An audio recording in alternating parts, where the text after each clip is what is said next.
మన కోసం కలగని ఆ కలను తన కోసం కలగని ఆ కలను నిజం చేసుకుంటే విజేత అంటారు.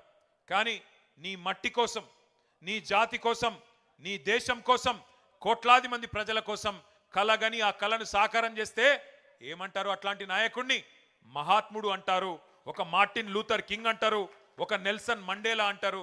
ఖచ్చితంగా ఒక కేసీఆర్ అని తెలంగాణ ఉన్నంత కాలం, తెలంగాణ అన్న పదం ఉన్నంత కాలం కేసీఆర్ అనే పదాన్ని ఎవరు మరిపింపజేయలేరనే మాట కూడా నేను గుర్తు చేస్తా ఉన్నా. ఒక్కసారి గుర్తు చేసుకోండి. ఇవాళ శ్రీనివాస్ యాదవ్ గారు ఇప్పుడే అన్నారు, అప్పుడప్పుడు సందర్భాలు వస్తాయి, కాలం మారినప్పుడు, మోసం జయించినప్పుడు తాత్కాలికంగా వానపాములు కూడా నాగుపాములు లెక్క బుసలు కొడతాయి, గ్రామ సింహాలు కూడా సింహాల్లాగా గర్జిస్తాయి టైం మానది కానప్పుడు. గ్రామసింహం అంటే ఎరికేనా? నేను అంతకంటే ఎక్కువ చెప్పా. టైం వస్తుంది అప్పుడప్పుడు, బో బో అనేటోడు కూడా సింహం లెక్క గాండ్రించే సందర్భాలు చూస్తాం కొన్ని. అప్పుడప్పుడు ఊరబందులు కూడా పెద్ద పెద్ద పులులెక్క గర్జించే సందర్భాలు కూడా చూస్తాం. ఇవాళ అట్లాంటి సందర్భాలు కొన్ని చూస్తున్నాం.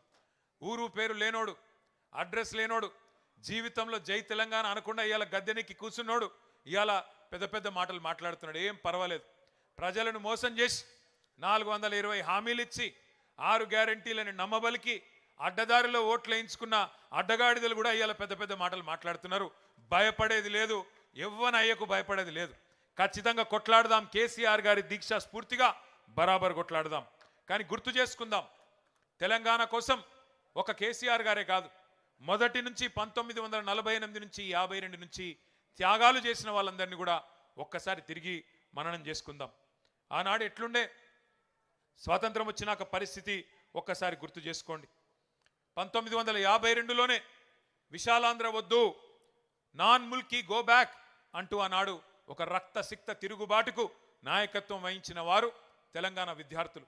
ప్రొఫెసర్ జయశంకర్ లాంటి నాయకులు ఆనాడు విద్యార్థులుగా నాన్ ముల్కీ గో బ్యాక్ ఉద్యమంలో 1952లోనే పోరాటం చేస్తే, ఆ రోజు కూడా అప్పటి కాంగ్రెస్ ప్రభుత్వం కర్కశంగా పోలీసు తూటాలలో 7 మంది విద్యార్థులను కాల్చి చంపి, మన సిటీ కాలేజీలో మన హైదరాబాద్లోనే 7గురిని కాల్చి చంపింది 1952లో.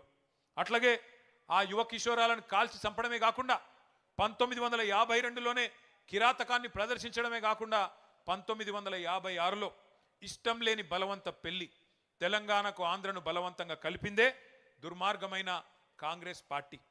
ఆ రోజు నుంచి 1952 నుంచి మొదలు పెడితే 2025 వరకు కాంగ్రెస్ మొదటి నుంచి తెలంగాణకు మొదటి శత్రు, మొట్టమొదటి విలన్, తొలి విలన్ ఎవడంటే కాంగ్రెస్ పార్టీయే. Thanks for watching Focus on TV. Please subscribe, like, comment, and share.